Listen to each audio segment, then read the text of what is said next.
레위기의 주된 내용이 처음에 이제 제사법에 대해서 나오고, 그 다음에 정결법에 대해서 나오고, 그리고 이제 여러 절기들에 대해서 이제 제사 제도에 5가지 제사가 있죠. 번제, 속죄제, 속건제, 화목제, 소제. 가장 대표적인 제사가 이제 5가지가 있는데, 제사 제도는 이제 우리를 특별히 제사 제도가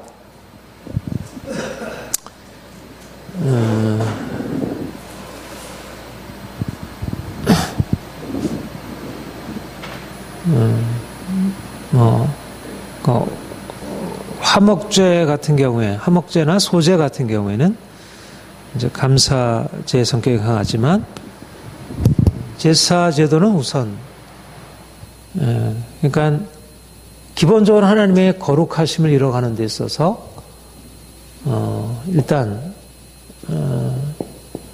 우리가 가지고 있는 이 죄의 문제, 그러니까 하나님의 백성들을 거룩함으로 나가지 못하게 막는 죄의 문제를 이제 다루시기 위해서 하나님이 제사 제도를 주시고,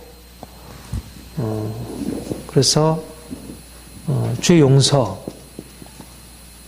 또 정결케 하심,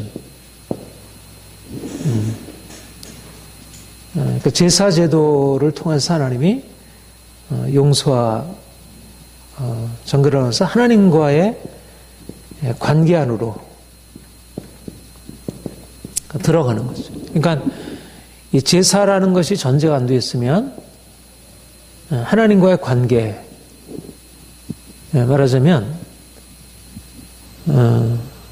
그러니까 모든 출발점은 거룩한 백성이 된다는 것은 행위에 이에 앞서서, 거룩이라고 하는 개념은 하나님의 거룩하심 앞에 우리가 서는 것이고요. 그분의 임재 앞에 서는 것인데, 우리가 우리의 죄를 가지고서 하나님 앞에 선다는 것은 곧 심판과 죽음을 의미하고, 그래서 하나님이 우리를 그 앞에 서기 위해서 이제 피로써 속죄함을 받고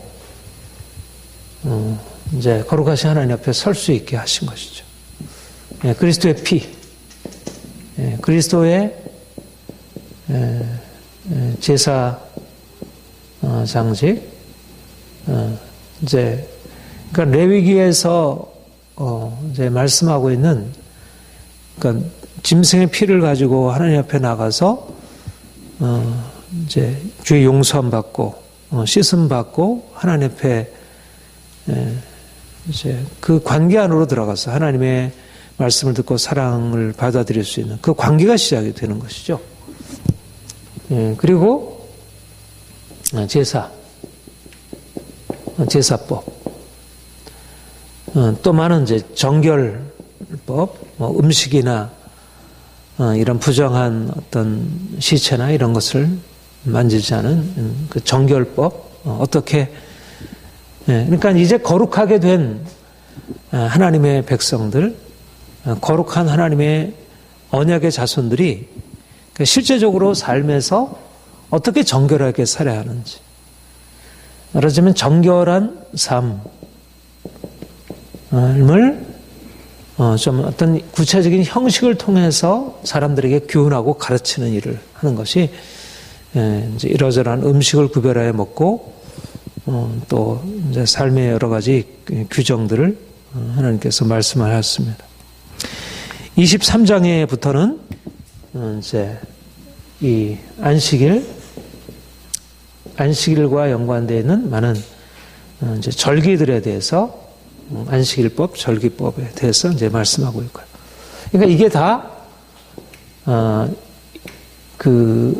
보통 우리가 의식법이라고 하는, 우리가 이제 그 율법을 얘기할 때 3가지를 얘기를 하는데, 하나는 이제 십계명에서 대표되고 있는 이 도덕법, 어떻게 살아라 하는 이런 우리의 실제적인 삶과 연관되어 있는 그런 법이 있고, 이제 두 번째는 이런 제사법, 정결법, 안식법 같은 좀 더 의식적인 그런 법이 있고, 나머지는 이제 시민, 구체적으로 살아갈 때 뭐 도둑질을 하거나 누구를 죽이거나 뭐 이러면 어떻게 배상을 하고 하는 이제 그런 시민 생활에 관한 법이 있고요.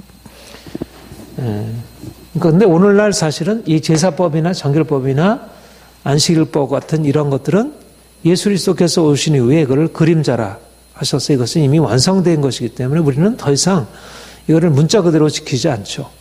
그러니까 십계명 같은 도덕법의 경우에는 거의 그대로 이제 지키고 있고, 그리고 시민법 같은 경우에는 부분적으로 똑같이는 하지 않지만 그 기본적인 정신은 그대로 지키고 있고, 그런데 이런 의식법은 이미 그리스도께서 오셔서 그리스도의 피로 이제 완성하셨고, 또 이미 우리의 마음의 성결을 주께서 이루시고, 또 안식일 절기와 같은 것도 이미 이제 그리스도 안에서 새로운 개념으로 뭐 비슷한 것이 남아있긴 하지만은 23장에 보면 여호와께서 모세에게 말씀하여 이르시되 이스라엘 자손에게 말하여 이르기를 이것이 너희의 절기들이니 너희가 성회로 공포할 여호와의 절기들이니라. 그래서 이제 여러 절기들에 대해서 이제 규정을 하고 있습니다.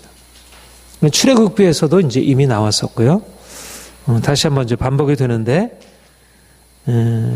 모든 절기 중에 으뜸이 되고 계속 상시적으로 반복이 되는 것이 이제 안식일이죠. 십계명에도 들어가 있고,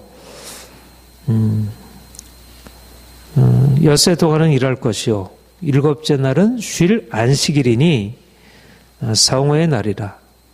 너희는 아무 일도 하지 말라. 이는 너희가 거주하는 각처에서 지킬 여호와의 안식이니라. 안식일, 7일에 한 번씩 돌아오는 안식일에 그날을 거룩한 날로 해서 하나님 앞에 지키도록 그렇게 명을 하셨어요. 그 다음에 이제 유월절, 이제 무교절. 그런데 이제 모든 절기들에 있어서 공통적인 것은 뭐냐면 여호와의 성일이라는 사실과 그날에는 다 모든 육체의 노동을 쉬고 안식하라고 하는 것이. 그러니까 다 안식일의 개념을 그 안에 다 담고 있죠. 이 절기들 안에는 안식의 개념이 들어있는 것이에요. 그리고 첫 단, 첫 이삭단을 바치는 절기, 또 둘째 곡식을 거두는 절기, 그 다음에 이제 속죄일에 대해서 나오고, 또 33장에는 이제 초막절, 초막절이 나오고. 그러니까 이제 이스라엘 절기가 이제 세 가지가 가장 중요한 절기가 있죠. 유월절, 맥추절, 초막절. 특별히 이제 유월절과 초막절이 그 중에 가장 이제 중요한 절기가 되고 있습니다. 하나님이 안식일과 유월절이나 초막절과 같은 절기를 통해서 무엇을 말씀하시는가? 그러니까 우리는 이스라엘 백성들은 이런 절기 그 절기 그 자체를 지키면서 그것이 하나님께 순종하는 의미를 가지고 있었지만, 이미 우리는 더 이상 너희는 날과 절기와 달이나 이런 것을 통해서 이제 더 이상 서로 판단하지 말라 이렇게 말씀을 하셔요. 그러니까 이게 형식적인 절기가 중요하지 않다는 거예요. 여기 안에 중요한 담겨있는 의미가 중요하다는 거예요. 안식일을 지켜야 하는 것이 무슨 의미를 담고 있을까? 또 유월절이나 초막절을 지키는 것이 무슨 의미를 담고 있을까? 안식일은 무슨 의미가 있죠? 안식일은 사실은 하나님을 예배하고, 말하자면 기본적으로 안식일은 하나님 우리의 삶의 전체 중심을, 그러니까 하나님이 이스라엘 백성들에게 이스라엘 백성들의 축복의 근원이시고 이스라엘 백성들을 위하여 모든 것을 베푸시는 분이신데, 그러니까 하나님을 떠나서는 진정한 삶의 모든 축복을 누릴 수 없는데, 우리가 열심히 일하고 노력하는 거, 우리가 행한 대로 우리가 거두는 거, 개미처럼 열심히 일하도록 그렇게 하나님 말씀하시고, 우리가 그런 것이 마땅하지만, 행한 대로 거두는 것이 마땅하지만, 그러나 우리의 수고에 따른 어떤 열매, 결실보다 더 중요한 사실은 하나님이 우리의 축복의 근원이시고 그분이 천지를 창조하셨고 그분이 우리에게 그 축복을 주셔야 우리가 그 축복을 누리고 알 수 있다는, 말하자면 하나님을 기억하고 하나님을 예배하고 하나님을 섬기는 것을 잃어버리게 되면 그들이 그야말로 열심히 노력하고 애쓰는 자기의 생각과 자기의 노력과 자기의 어떤 목적, 자기의 기쁨, 자기의 행복에 초점을 맞추다 보니까 하나님을 예배하고 섬기는 것이 오히려 뒷전에 가버리게 되고 인생의 가장 중요한 중심을 놓쳐버리는 거죠. 그러면 다른 중심, 돈이 인생의 중심이 되고 사람이 인생의 중심이 되고 자기 일이 인생의 중심이 되어서 진정한 축복을 잃어버리는 거죠. 그러면 다른 신을 쫓게 되고, 말하자면 안식일이 무너져 버리게 되면 하나님을 예배하고 하나님께 전심으로 자신의 삶을 드리는 날을 잃어버리게 되면 결국 인생이 중심을 잃어버린, 그러니까 잘못된 중심을 가지고 있는 것도 문제지만, 제가 오늘 아침 이제 그 강신주라는 이제 그런 철학자의 강의를 들으면서 오늘 이제 포스트 모더니즘이 중심을 해체하는, 그러니까 잘못된 중심들이 돈이 인생의 중심이 되고 사람이 인생의 중심이 되면 인생이 너무 고통스러운 거예요. 그러니까 중심을 깨뜨려야 인생의 자유가 올 수 있다고 생각하는 거죠. 그러니까 어떻게 보면 안식일은 잘못된 중심을 깨뜨리는 것입니다. 안식한다는 것은 우리가 이 세상에 잘못된 중심을 가지고 살아가는 거예요. 돈을 중심으로 해서, 일을 중심으로 해서 거기에 마음을 빼앗기고, 근데 그 중심을 깨뜨리고 근데 중심이 그냥 없어지는 게 아니고, 안식일은 하나님께 새로운 중심, 진정한 하나님의 중심을 하나님 안에서 인생의 중심과 기초와 토대를 다시, 내가 하나님이 맞아. 하나님이 내 인생의 근원이시지. 그가 생명이시지. 그가 나의 평화이시지. 그가 나의 힘이시지. 내가 돈을 붙들 게 아니시지. 내가 하나님을 향하지 않으면 결국 돈을 붙들게 되고 염려하게 되고 두려워하게 되고, 그런데 안식일이라고 하는 것은 우리로 하여금 하나님께 나아가 이제 하나님을 그럴 때 진정한 안식이 주어지는 거죠. 그러니까 안식은 어디서 오는가? 내가 잃어버린 중심을 다시 찾아야. 수고하고 무거운 짐자들아 다 내게로 오라. 주님께 와서 그분의 말씀을 듣고 그분에게 배워야 안식을 얻는 거죠. 그러니까 안식일은 누구를 지시하냐면 예수 그리스도를 지시하고 있다는 거죠. 왜냐하면 그분 안에서 하나님께로 나아갈 수 있는 길을 우리가 찾게 되고, 그런데 사람들이 안식일을 지켰어요. 예수님 당시에 안식일을 지켰지만 사람들이 예수께서 오셔서 그분에게 참된 안식을 주시는 분임을 깨닫지 못하고 그냥 안식일만 지키면서 예수님은 오히려 안식일을 범한다고 배척을 했어요. 예수님은 안식일에 오셔서 안식일의 참된 의미를 가지고 손 마른 자를 고쳐주시고 병든 자를 고쳐주셨어요. 허리가 못쓰게 된 그 할머니를 고쳐주시고. 그러니까 안식이라고 하는 것은 이런 의미에서 진정한 안식을 하나님만이 주실 수 있고 진정한 평화의 근원이 하나님이라는 사실을 우리로 상기하게 하는 일. 그게 안식일의 개념이에요. 그러니까 그냥 홀리데이라는 말이 그냥 이제는 노는 날로 바뀌었는데 사실 그 거룩한 날이라는 말이죠. 거룩한 날, 홀리데이. 근데 그 안식일이 홀리데이인 것은 그날에 하나님을 기억하고 하나님을 예배하는 날이기 때문에 하나님께 나아감으로 우리의 무거운 짐을 벗어버리고 그분이 주는 참된 평안과 쉼을 얻을 수 있는 거죠. 그리고 사실상 안식일이 그러하고 모든 절기들이 사실상 다 그런 안식의 의미를 담고 있다는 거예요. 6월절이 어때요?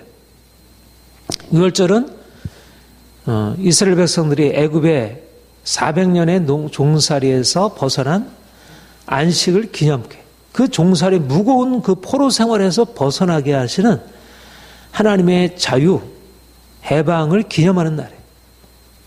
초막절 역시 하나님이 이스라엘 백성들을 건져내셔서 초막 가운데 거하게 하신 그 출애굽의 사건, 그 사건을 기억하게 하시는 거예요. 그러니까 결국 이스라엘 백성들이 매 7일마다 지내는 안식일이나 유월절이나 절기와 같은 이런 것을 통해서 그들은 무엇을 기억하게 되냐면 하나님의 구원, 하나님이 안식의 근원이시라는 사실, 우리의 노력과 애씀이 안식의 근원이 아니고 오늘날은 사람들이 인생의 평화를 얻기 위해서 내가 애쓰고 노력함으로써 내게 안식이 주어진다. 개미처럼 일하는 거. 그래가지고 우리가 안식을 누릴 수 있다.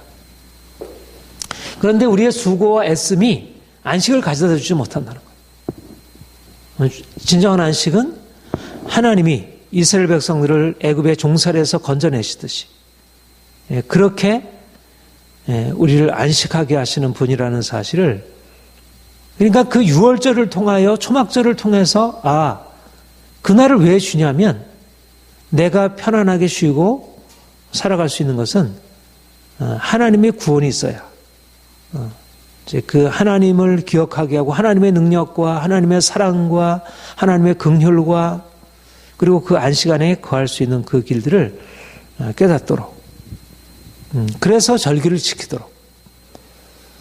그러니까 중요한 것은 오늘날 이제 우리가 이제 이런 절기를 우리가 더 이상 지키진 않지만, 그러나 이제 우리 안에 그러니까 유월절이나 안식일이나 이런 초막절을 통해서 하나님이 우리에게 말씀하시는 그런 하나님 안에서 안식을 얻을 수 있다는 것을 우리가 상기해야 할 것입니다. 우리 여기 한번 찾아보죠. 히브리서 한번 찾아봅시다. 히브리서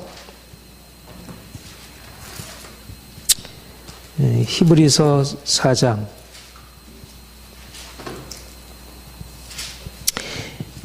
히브리서 3장에 보면요, 시편을 인용하면서 10절, 11절 같이 읽어볼까요? 시작. 그러므로 내가 이 세대에 노하여 이르기를 그들이 항상 마음이 미혹되어 내 길을 알지 못하는 듯 하였고 내가 노하여 맹세한 바 같이 그들은 내 안식에 들어오지 못하리라 하였다 하였느니라. 18절 읽어보세요. 시작. 또 하나님이 누구에게 맹세하사 그 안식에 들어오지 못하리라 하셨느냐. 곧 순종하지 아니한 자들이, 그 다음에 4장 1절, 그 다음에 3절 시작. 그러므로 우리는 두려워할지니라. 그의 안식에 들어갈 약속이 남아있을지라도 너희 중에는 이르지 못할 자가 있을 거야 하므라. 그들과 같이 우리도 복음을 전하는 받은 자니 들은 바 그 말씀이 그들에게 유익하지 못한 것은 듣는 자가 믿음과 결부시키지 아니하니라. 이미 믿는 우리는 저 안식에 들어가는도다. 그가 말씀하신 바와 같으니 내가 맹세한 바와 같이 그들의 내 안식에 들어오지 못하리라 하였다. 세상을 창조하실 때부터 그 일이 이루어졌느니라. 그 다음에 이제 제7일에 관하여 어디 이뤘을 때 하나님이 제7일에 그 모든 일을 쉬셨다 하시고 또 다시 그들이 내 안식에 들어오지 못하리라 하였으니 그러면 저희 들어갈 자들이 남아있거니와 복음 전함을 먼저 받은 자에는 순종 찬양으로 들어가지 못하였지만 오랜 후에 다윗의 글에 안식할 때가 다른 날을 말씀하였다는 것입니다. 8절, 9절, 9절, 10절, 11절 같이 읽겠습니다. 시작. 그런즉 안식할 때가 하나님의 백성에 남아있도다. 이미 그 안식에 들어간 자는 하나님이 자기 일을 쉬신 것 같이 그도 자기 일을 쉬느니라. 그러므로 우리가 저 안식에 들어가기를 힘쓸지니 이는 누구든지 저 순종하지 아니하는 범에 빠지지 않게 하려 함이니라. 네. 여러분, 그러니까 얼마나 안식이라는 개념이 그 구약 언약의 백성들에게 중요한지. 그러니까 안식일이라고 하는 것이 바로 안식이라고 하는 것이 하나님의 마음이라는 거예요. 핵심이에요. 7일달 노동을 해서 아름다운 세상을 만드시고 안식하신 것입니다. 그날을 지키게 하셨어요. 그리고 그날을 기념하게 하셨어요. 그러니까 안식이라고 하는 것은 모든 창조의 꽃이에요. 궁극적인 영광이에요. 안식이라고 하는 것은 하나님의 영광 안으로 들어가는 모든 것이 완성된 기쁨과 영광의 날이에요. 그런데 또 안식안에는 어떤 것이 있냐면 하나님이 이스라엘 백성들을 애굽에서 건져내시는 그 축복을 말씀하고 있는 것입니다. 그러니까 안식이 시작이 된 것이죠. 우리 안에 우리가 죄로 말미암아 저주 아래에 있는 거 안식이 없는 것이잖아요. 아담이 저주를 받아서 안식이 없는 거예요. 삶에. 그런데 이제 어린 양의 피로 용서받아서 우리에게 안식이 시작이 된 거예요. 그러니까 출애굽 사건, 유월절 사건은 안식의 시작이죠. 그런데 이스라엘 백성들이 광야를 거치는 동안 어떻게 되었어요? 안식이 그들의 안식은 말하자면 이렇게 얘기를 하고 있어. 안식이 출애굽 사건이 안식의 시작이에요. 이제 그 종살이에서 시작이 되었으니까 얼마나 큰 안식이 시작이 됐어요. 그리고 궁극적인 안식은 가나안 땅의 안식인 거예요. 이 광야에서 그들이 안식으로 들어가기 위한 순종을 준비하는 거예요. 순종하는 자에게 안식으로 들어간다는 거예요. 그러니까 우리를 고생과 수고에서 벗어나게 해서 우리를 그 노예로부터 그 종살이로부터 벗어나게 하신 그 하나님이 이제 순종으로 훈련시키시고 그래서 안식으로 들어갔다. 그러니까 우리 그리스도인의 삶은 그러니까 우리는 거듭거듭 하나님이 우리의 안식의 근원이시라는 거. 우리의 안식을 깨뜨리는 게 뭐냐면 죄인 것입니다. 불순종이 안식을 깨뜨리는 요소예요. 사람들이 아무리 편안함을 원하고 요즘에 휴가를 원하고 안식을 원하지만 그러나 진정한 안식의 근원은 하나님과의 관계 속에서 순종하며 살아가는 것이 안식의 근원. 그러니까 그들이 불순종하여 애굽에서 벗어나서 안식을 얻었지만 안식일을 지키고 있고 절기를 지키고 있지만 그들이 광야에서 불순종함으로 안식에 들어가지 못하고 멸망을 당했습니다. 그러면서 이제 그때 다시 이후에 안식할 날을 말씀하셨고 주님이 오셨고 우리를 위하여 안식할 수 있도록 길을 열어 하나님과 화평케 하셨고 이미 그의 안식에 들어간 자는 하나님이 자기 일을 쉬신 것 같이 자기 일도 자기 일을 쉰다는 것입니다. 우리가 고생과 수고가 많은 이 땅 가운데 살지만 여전히 우리 안에 여러 가지 마음의 고통 여러 가지 많은 상처들이 있지만 우리는 이미 안식을 누리는 자들로 예수 안에 그 참된 평화를 누리고 있는 자들이고 더 온전한 더 궁극적인 안식에 들어가기 위하여 우리가 더 순종함으로 나아가는 것입니다. 이것이 바로 하나님이 이스라엘 백성들에게 안식일과 절기들을 주신 예표로 그림자로 주셨던 것이고 우리는 이것을 실체로 우리가 그리스도 안에서 이 고생과 눈물이 가득한 이 땅 가운데서 이제 그 하나님이 주시는 참된 쉼을 평화를 맛보며 살아가는 것입니다. 그리고 이제 6월절에 대한 거 나오고 그다음에 안식년에 대한 절기 이제 한 해의 절기를 넘어서서 이제 안식년 7년마다 안식년이 있고 그다음에 유명한 신년이 있죠. 25장에 보면 너희는 7년을 계수할지니 이는 7년이 7번인즉 안식년은 7번 동안 49년이라. 그리고 10절에 10절부터 12절까지 한번 읽어볼까요? 시작. 너희는 50년 해를 거룩하게 하여 그 땅에 있는 모든 주민을 위하여 자유를 공포하라. 이 해는 너희에게 희년이니 너희는 각각 자기의 소유지로 돌아가며 자기에게 돌아갈지니라. 그 50년에는 너희에게 희년이니 너희는 파종하지 말며 스스로 난 것을 거두지 말며 가꾸지 말한 포도를 말라. 이는 희년이니 너희에게 거룩함이라. 너희는 밭의 수출을 먹을지니라. 네. 희년. 그러니까 7일마다 안식일이 있고 7년마다 안식년이 있고 그다음에 50년째 희년이라는 기쁨의 해, 주빌리.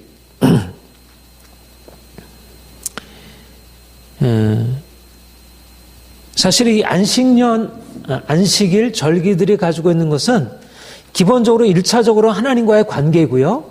그 다음에 2차적으로는 하나님이 자기 백성들을 사랑하시는 그분의 긍휼과 사랑을 나타내고 있습니다. 안식일이라고 하는 것은 하나님이 우리를 고통과 수고 속에서 살아갈 때 그 고통과 수고에서 벗어나게. 그러니까는 거기 보면 안식일에 모든 사람들이 일을 하지 말고 특별히 종들까지도 일하지 말라고 해요. 그렇죠?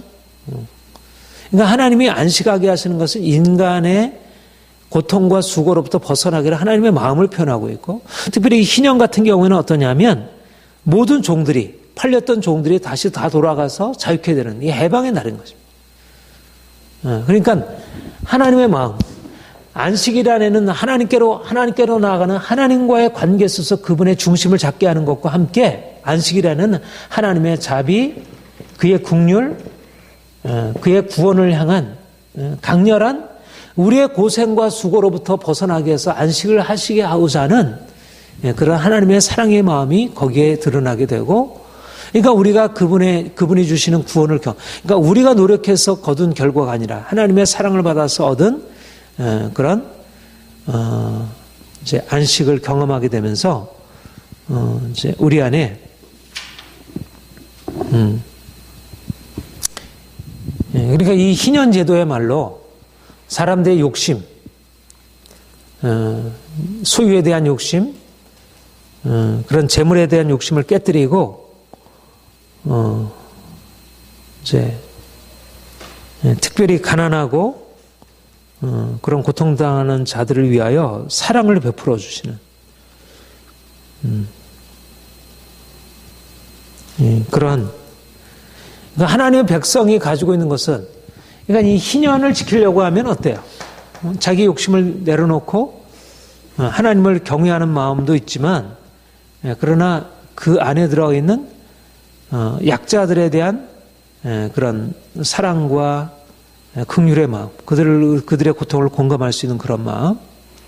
그러니까 오늘날 특별히 이 자본주의 사회에 돈이 주인이 되고 사람들이 돈에 사로잡혀서 살아가고 고통당하는 사람들을 전혀 돌보지 아니하는 이 사회 가운데서 하나님이 그러니까 희년의 정신, 그러니까 그런 마음으로 이제 살아갈 것을 계속 말씀하고 있음을 보게 돼요.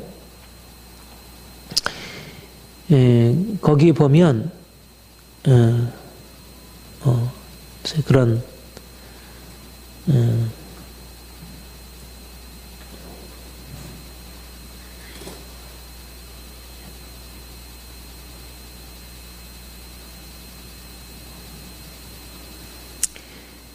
그 희년에 대해서 쭉 얘기하면서 이렇게 그 맥락에서 그런 얘기를 하는데 25장 35절 한번 이어볼까요?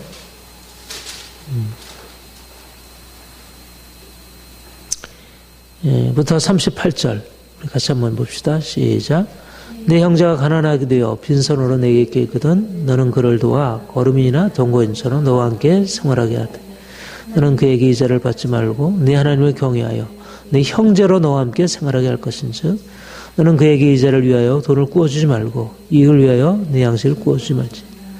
나는 너희 하나님이 되며 또 가나안 땅을 너희에게 주려고 애굽 땅에서 너를 인도해야 하는 예 하나님이 영이라.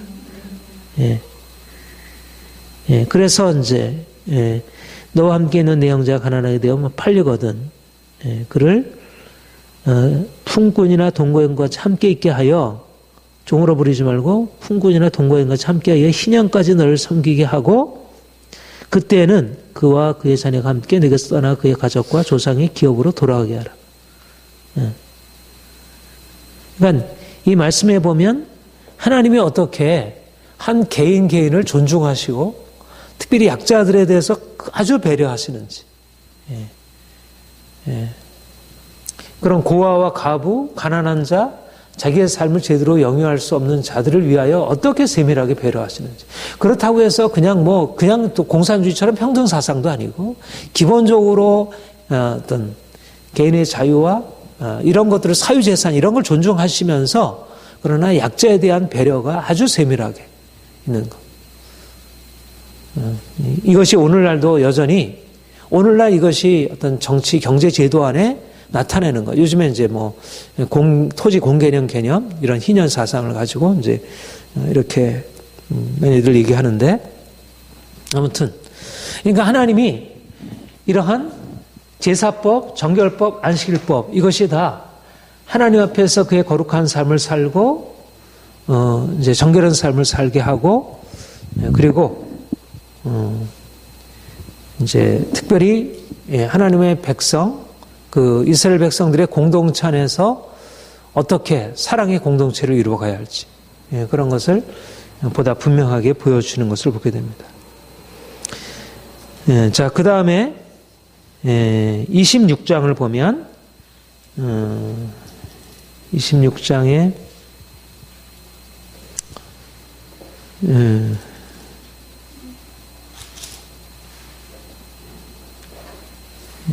26장 3절 이하에 보면 같이 읽겠습니다. 3절 이하에 우리 한번 쭉 읽겠습니다. 시작. 너희가 내 규례와 계명을 준행하면 내가 너에게 철따라 비를 주리니 땅은 그 산물을 내고 밭의 나무는 열매를 맺으리라. 너의 타작은 포도 날 때까지 미치며 너의 포도 따는 것은 파종할 때까지 미치리니 너희가 음식을 배불리 먹고 너희 땅이 안전하게 거주하리라. 내가 그 땅에 평화를 줄 것인즉 너희가 누울 때 너희를 두렵게 할 자가 없을 것이며 내가 사나운 짐승을 그 땅에서 제할 것이요 칼이 너희 땅에 도로 행하지 아니할 것이며 너희 원수들을 쫓으리니 그들이 너희 앞에서 칼에 엎드러질 것이라. 또 너희 다섯이 백을 쫓고 너희 백이 만을 쫓으리니 너희 대적들이 너희 앞에서 칼에 엎드러질 것이며 내가 너희를 돌보아 너희를 번성케 하고 너희를 창대케 할 것이며 내가 너희와 함께한 내 언약을 이행하리라. 아멘. 하나님이 이스라엘 백성들에게 주신 규례와 계명을 준행하게 될 때 어떻게 하나님의 축복을 주시는지. 그러니까 오늘날 많은 사람들이 생각할 때 하나님의 율법을 준행하는 것과 좀 더 도덕적으로 살아가는 것과 자신의 인생이 행복하게 되는 것이 무관하다고 생각을 하죠. 오늘날의 행복의 근원은 말하자면 과학기술, 자연법칙을 이해한 과학기술이 인생의 행복을 가져다 주는 것으로. 그런데 성경은 얘기하기를 자연법칙, 과학기술을 통해서 인생의 행복이 오는 게 아니라 오히려 우리가 하나님의 법, 도덕법, 우리가 하나님의 뜻에 따라서 순종하고 살아가게 되면 그러면 자연이 여기에 대해서 반응하고 난다는 것입니다. 하늘에 비가 내리고 땅에 산물이 생기고 그리고 정치적으로 나라가 안정되고 이게 하나님의 축복이라는 사실을 이제 말씀하시고 있습니다. 그러니까 이게 중요한. 그러니까 근본적으로 그러니까 오늘날의 사람들의 생각과 너무나 다른 거죠. 그러니까 하나님을 섬기고 하나님을 예배하고 그분의 말씀에 따라 순종하고 지켜 행하는 것이 얼마나 실질적으로 놀라운 축복을 가져다 주는지. 가장 근원적인 것은 이제 하나님을 알고 그분의 말씀하는 것을 준행하고 섬기는 것. 여기에 그러니까 결국은 인간의 마음 안에 있는 죄가 우리의 삶의 모든 것을 어둡게 하는 근원이 되고 우리가 죄를 회개하고 하나님 말씀에 준행하고 살 때 삶의 모든 것이 다 정상으로 회복되어지고 그 질서가 말하자면 이게 어떤 영적인 그러니까 하나님이 근원이시고 하나님이 우리의 삶에 영적인 것의 근원으로 오셔서 이것을 건강하게 하시면서 이것으로 모든 육체와 모든 자연이 여기에 호응하고 반응하게 됩니다. 말하자면 우리의 영이 하나님께 반응을 해야 여기에 하나님의 역사가 드러나게 된다는 거예요.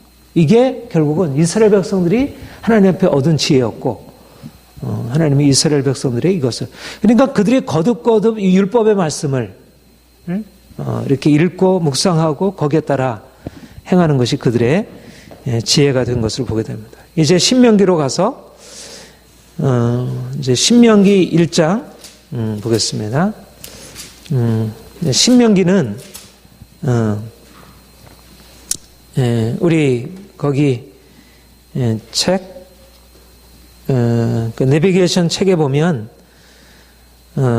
이제 레위기는 시내산, 그 시내산에서 이제 주신 말씀이고, 그래서 이제 시내산을 떠나서 그 위에 가데스 바네까지 이제 가서 거기서 이제 정탐꾼들이 돌아와서 부정적인 보고를 하고 하나님의 진노를 받아가지고 38년 동안 광야에서 지나다가, 바람 광야 거기서 지나다가 이제 하나님이 명하셔가지고 쭉 이제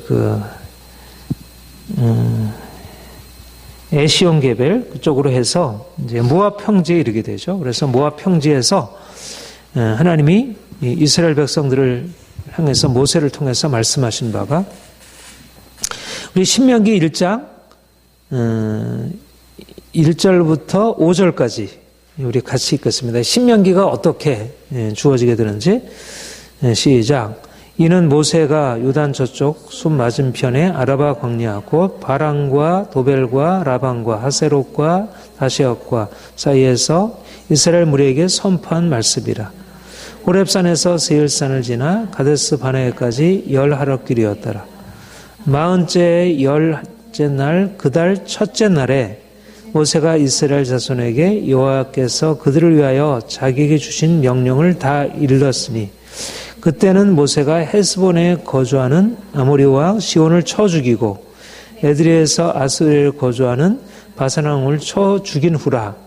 모세가 요단 저쪽 모압 땅에서 이 율법을 설명하기를 시작하니라. 예. 그러니까 이스라엘 백성들이 지금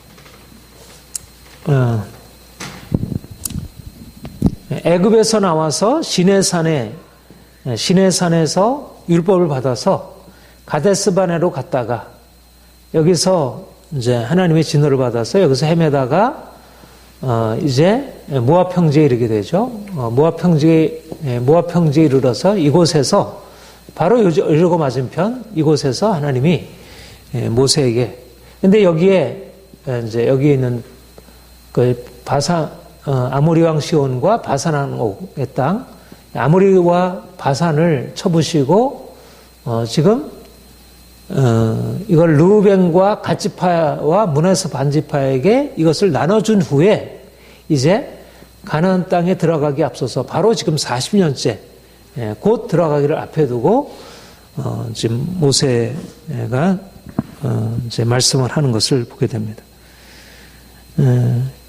여기서 그 회고하는 것을 보게 되면 이제 이스라엘 백성들이 이제 시내산을 떠나서 이제 행진하는 과정들을 얘기하게 되고, 이제 가데스 바네에 이르러서 정탐꾼을 그 가나안 땅에 보내게 되고, 그들이 부정적인 보고를 하고 그래서 하나님의 진노를 받은 사실들에 대해서 얘기를 하고요.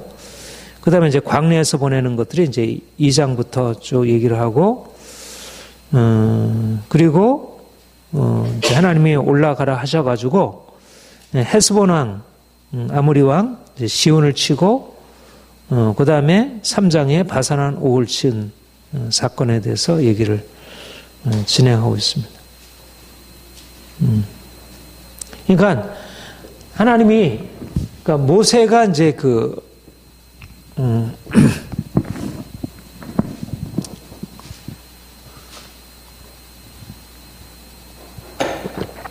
모세가 이스라엘 백성들 앞에 그동안에 지내온 과정들을 이렇게 회고하는 의미가 뭘까요? 네.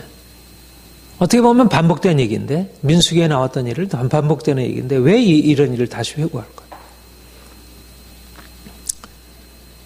여기에 중요한 의미가 있습니다. 사실상 우리가 역사를 이해하고 역사를 읽는 것의 가장 핵심적인 의미가 다시 반복해서 들려주는 것이에요. 다시 반복해서. 그것을 다시 반복해서 들려줌으로써 그 안에 일하신 하나님을 만나게 하는 거예요. 그냥 과거 역사를 그냥 되풀이하는 게 아니라 우리가 사실은 유월절도 그렇고 초막절도 그렇고 그런 절기를 지킴으로 하나님이 역사 가운데 행하신 일들을 기억하게 하는 것은, 그 절기도 하나님이 행하신 일을 기억하게 하는 일이라면 모세가 이스라엘 백성들에게 지금 가나안 땅에 들어가기 앞서서 지금 그들에게 다시 한번 이 가나스 반에서 일어난 일, 그리고 아모리 왕 시온과 바산한 옥을 쳐부순 사건을 통해서 그들에게 하나님이 누구시며 하나님의 백성이 어떻게 해야 할 것인지를 분명하게 지시하고 말씀하고 있는 것입니다. 말하자면 가데스 바네에서 그들이 실패한 게 뭐예요? 그들이 실패한 것은 하나님이 올라가서 쳐서 정복하라고 하는 그 땅 백성들에 대해서 두려워하고 그들이 하나님을 원망하고 돌이킨 것입니다. 그들의 불신앙이었죠. 하나님은 정복하라 하시는데 그들이 두려움으로 반응한 것입니다. 그런데 이제 40년을 여기서 보내고 나서 다시 하신 일은 뭐예요? 다시, 물론 아직 가나안 땅 들어가기 전이지만 하나님께서 그 강한 그 아모리 왕이든지 아니면 바산 왕 옥이든지 다 강력한 왕들이에요. 근데 하나님이 이들을 깨뜨리시고 쳐부시는 일을 하게 하시지. 여호수아를 통하여 이제 그 백성들을 통해서. 말하자면 전쟁이 하나님께 속해 있고 하나님의 능력으로 정복하는 것이지, 이것이 그들이 가지고 있는 그 군대의 능력이 아니라는 것을 그들에게 말씀하는 거예요. 그러니까 중요한 것은 믿음이지. 이곳에서 가데스 바네에서 보여준 것은 믿음이냐 불신앙이냐, 믿음이냐 불신앙이냐. 믿음으로 나가서 바산한 옥, 도무지 하나님이 진멸케 하셨어요. 그리고 수확했어요. 그리고 바로 그 하나님이 어떤 하나님이 다시 이제 들어가서 가나안 땅을 정복하게 하신 하나님이시. 여호수아를 통해서. 그러니까 기본적으로 하나님의 백성을 향해서 말씀하시고자 하는 것은 뭐냐면, 거듭 이스라엘의 역사를 통해서 하나님 말씀하시는 건 뭐냐면, 너희는 세상을 두려워하지 말라. 강한 세상 두려워하지 말아라. 가데스 바네에서 그 정탐꾼들과 같이. 그리고 아모리 왕 시온을 깨뜨리시고 바산한 옥을 깨뜨리신 그 하나님이 애굽에서 애굽을 깨뜨리시고 바산한 옥, 아모리 왕 시온, 바산한 옥을 깨뜨리신 그 하나님이 이제 가나안에 들어가서 또 가나안을 정복하게 하신 하나님으로. 그래서 하나님이 이제 가나안에 들어가서 이제 정복하기 위하여 다시 이제 말씀하시는 걸 보게 됩니다. 그 다음에 이제 4장에 보면,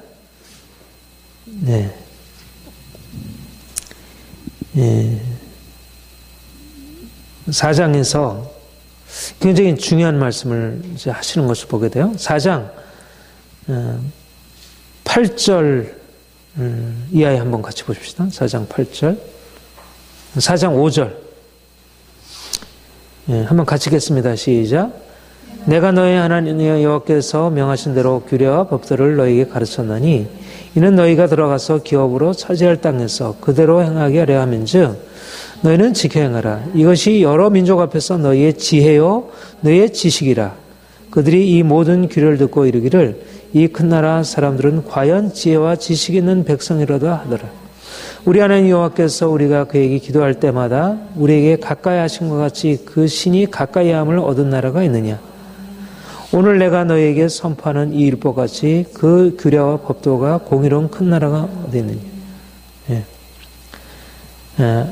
하나님의 지혜, 너희의 지식, 하나님의 율법을 따라 행하는 것이 지혜와 지식이다.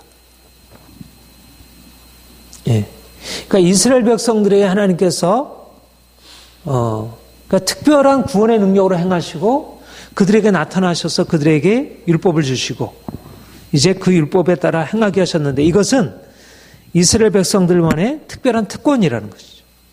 특별한 특권이고, 그리고 4장 15절 한번 보세요. 이제 하나님이, 이제 특별히 그들에게 그들에게 율법을 주신 하나님이 어떤 하나님이신지, 이게 중요한데, 그들에게 율법을 주셨다는 이 공의와 정의의 율법을 주셨다는 사실만이 아니라, 여기 이제 중요한 게, 이것인데요. 한번 같이 읽어보겠습니다. 시작. 여호와께서 15절, 여호와께서 호렙산 불길 중에 너희에게 말씀하시는 날에 너희가 어떤 형상도 보지 못하였은즉 너희는 상가라. 그러니까 하나님이 우상을 만들지 말도록 명하시고 너희가 이제 내 언약을 지켜 우상을 만들지 말도록 명하실 때, 지금 이제 호렙산의 사건을 기억하고 있는 것입니다. 그러니까 앞에서 아까 이제 가데스 바네에서 그 다음에 이제 그 아모리 왕 시온과 바산왕 옥을 쳐부신 이 사건을 이제 기억하고 회고하고, 여기서 이제 중요한 또 아니면 이 호렙산에서 하나님께서 율법을 수여하신 이 율법을 지켜 행하는 것, 율법을 수여하셨는데 율법을 지켜 행하는 게 호렙산에서 주신 하나님의 율법이 어떤 의미를 가지고 있는지. 근데 불 가운데 말씀하셨대요. 불 가운데 24절 보세요. 근데 불 가운데 말씀하셨다는 게 무엇을 의미하는가? 23절 24절 시작. 너희는 스스로 삼가 너희 하나님 여호와께서 너희와 세우신 언약을 잊지 말고 네 하나님 여호와께서 금하신 어떤 행성의 우상도 조각하지 말라. 네 하나님 여호와는 소멸하는 불이시요 질투하신 하나님이시니라. 호렙산 불 가운데서 너희는 다른 신을 섬기지 말고 우상을 만들지 말라라고 말씀하실 때 그 불 가운데 말씀하셨던 그 이유는 뭐냐면 그분이 소멸하신 불이시기 때문에, 우상을 만들고 다른 신들을 섬기는 자들에게 하나님이 어떻게 심판하실지를 이제 말씀하시는 것입니다. 그 다음에 5장 22절 27절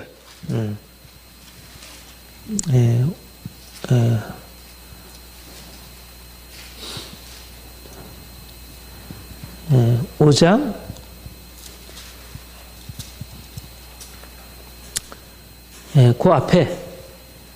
그 앞에 보겠습니다. 그 앞에 4장 32절부터 36절 같이 읽겠습니다. 시작. 내가 있기 전 하나님이 사람을 세상에 창조하신 날부터 지금까지 지나간 날을 상고해 보라. 하늘 이 끝에서 저 끝까지 이런 큰일이 있었느냐? 이런 일을 들은 적이 있었느냐?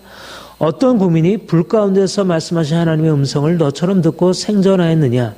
어떤 신이 와서 시험과 이적과 기사와 전쟁과 강한 손과 편팔로 크고 두려운 일을 한 민족을 다른 민족에서 인도해낸 일을 있느냐? 이는 다 너희 하나님 여호와께서 애굽에서 너희를 위하여 너희 목전에서 행하신 일이라. 이것을 너희에게 나타나심은 여호와는 하나님이시요 그 외에는 다른 신이 없음을 내게 알게 하심이라. 여호와께서 너를 교훈하시려고 하늘로부터 그의 음성을 내게 듣게 하시며 땅에서 그의 큰 불을 내게 보이시고 내가 불 가운데서 나오는 그 말씀을 듣게 하셨느니라.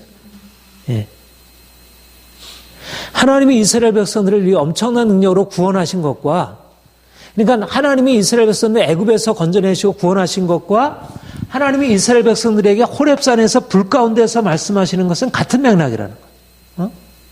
하나님의 그 크신 구원의 능력이 나타나는 것은 무엇을 의미하냐면 그분은 불이시라는 거예요. 소멸하는 불이시라는 거예요. 너무나 두려운 하나님이라는 거예요. 그러니까 구원 사건과 율법은 같은 내용을 담고 있습니다. 하나님의 그 크신, 하나님의 그 거룩하신 그 위엄을 말씀하고 있는 거예요. 그러니까 율법을 이해한다는 것은 단지 어떤 도덕적인 계명을 지키는 게 아니라 그 안에서 이 두려우신 하나님, 이 불같은 하나님, 이 소멸하는 불이신 하나님을 만나서 알아야 한다는 거예요. 그 하나님을 만나서 알아야 하나님이 어떻게 이 강대국을 깨뜨리고 이 열국을 깨뜨리고 그가 이것을 승리하게 하시는 분이신지 그 크고 두려우신 하나님을 아는 사람. 말하자면 구원의 능력과 심판의 능력은 같은 능력이라는 거예요. 그러니까 율법에서 너희는 나만 경외하라. 나는 질투하는 하나님의 나만 경외하라 하신 것은 결국 그 하나님을 알아야 진정으로 세상의 강력한 왕들이나 세상의 권력들을 두려워하지 않고 하나님을 섬길 수 있기 때문에. 그리고 조금 뒤에 가보면 다시 그런 얘기를 하죠. 그 호렙산 얘기를 다시 얘기를 하는데 22절, 5장 22절 보세요. 22절부터 27절까지 같이 읽겠습니다. 시작. 여호와께서 그 모든 말씀을 산 위의 불 가운데 구름 가운데 흑암 가운데서 큰 음성으로 너희 총회에게 이르신 후에 더 말씀하시고 그것을 두 돌판에 써서 내게 주더니라. 산이 불에 타며 캄캄한 가운데서 나오는 그 소리를 너희가 듣고 너희 지폐와 수령과 장로들이 내게 나와 말하되 우리 하나님 여호와께서 그의 영광과 위엄을 우리에게 보이심에 불 가운데서 나오는 음성을 우리가 들었고 하나님이 사람과 말씀하시되 그 사람이 생존하신 것을 우리가 보았나이다. 이제 우리가 죽을 까닭이 무엇이니까? 이 큰 불이 우리를 삼킬 것이요 만일 우리가 우리 하나님 여호와의 음성을 다시 들으면 죽을 것이라. 육신을 가진 자로서 우리처럼 살아계신 하나님의 음성이 불 가운데서 발음을 듣고 생존한 자가 누구니까?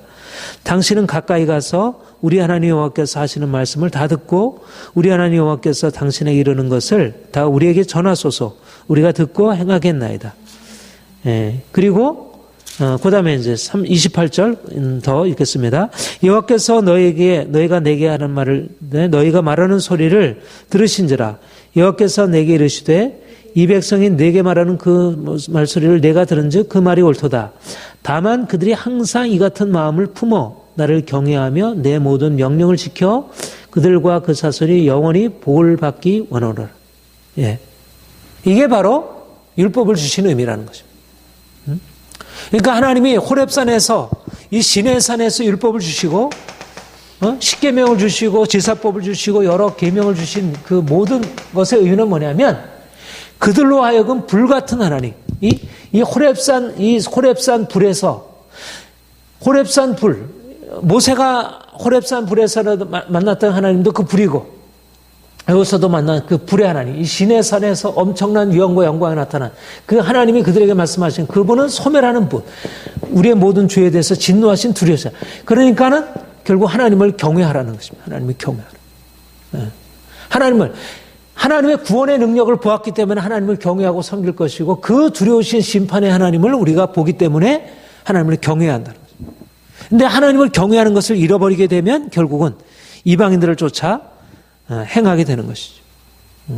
그러니까 신명기의 핵심은 뭐냐면 너희가 내 계명을 지켜 행하면 복을 받을 것이고 내 계명을 지켜 행하지 않으면 심판을 받으리라. 그렇게 말씀하잖아요. 그리고 우리가 잘 아는 이제 신명기 8장에 너희를 광야 가운데 인도하신 하나님, 광야로 인도하신 게 뭐냐면, 너희가 광야로 인도하신 것이 뭐냐? 너희를 낮추시고 줄이신 것은 너희로 하여금 하나님만 믿고 신뢰하고 그분에게 순종하기 위해, 하나님을 신뢰하고 순종하기 위해서. 다시 말해서 결국 율법에서 말씀하신, 호렙산에서 말씀하신 그 하나님이 결국 그 하나님의 그 율법을 따라서 행하기에 결국 이 율법의 말씀에 따라서 그 불같은 말씀 앞에서 하나님을 경외하고 두려워하는 자들에게 하나님이 가나안 땅의 축복을 주시려고 하는 것인데 그들이 결국은 그들의 생각과 이런 것들이 불순종하고 온갖 죄악으로 가득 차 있는 거죠. 그러니까 하나님이 그들을 다루시고 심판하셔서 이 광야의 38년의 과정, 이 불같은 시험의 과정을 거치게 하시는 거죠. 그러니까 어떻든 하나님의 말씀, 하나님이 불이시고 말씀에 불이 있는 것입니다. 그러니까 하나님의 이 불같은 말씀을 우리가 거기에 반응하기 위해서는 어떻게 해야 돼? 이 불을 통과해야 돼.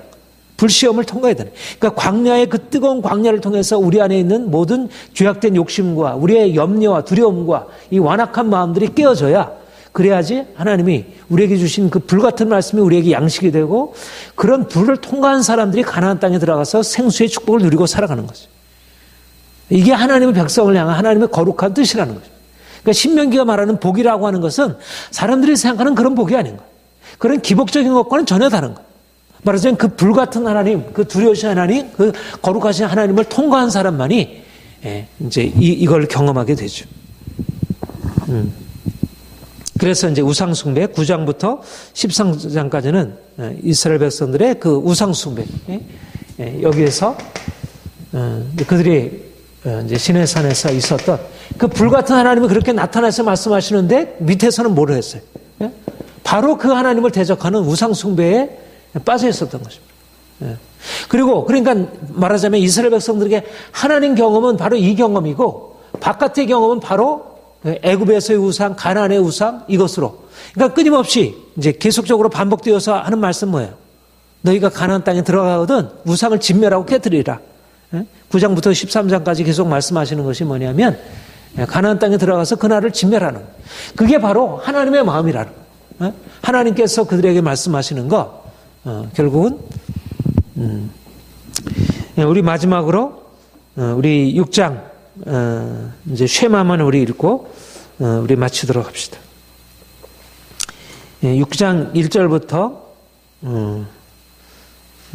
우리 9절까지 읽겠습니다. 시작. 이는 곧 너희 하나님 여호와께서 너희에게 가르치라고 명하신 명령과 규례와 법도라. 너희가 건너가서 차지할 땅에서 행할 것이니 곧 너와 네 아들과 네 손자들이 평생에 내 하나님 여호와를 경외하며 내가 너에게 명한 그 모든 규례와 명령을 지켜가기 위한 것이며 또 내 나를 장구하기 위한 것이라. 이스라엘아 듣고 삼가 그것을 행하라. 그리하면 내가 복을 받고 내 조상들이 하나님 여호와께서 내게 허락하신 것 같이 적과 꿀이는 땅에서 내가 크게 번성하리라. 이스라엘아 들으라. 우리 하나님 여호와는 오직 유일하신 여호와시니 너는 마음을 다하고 뜻을 다하고 힘을 다하여 내 하나님 여호와를 사랑하라.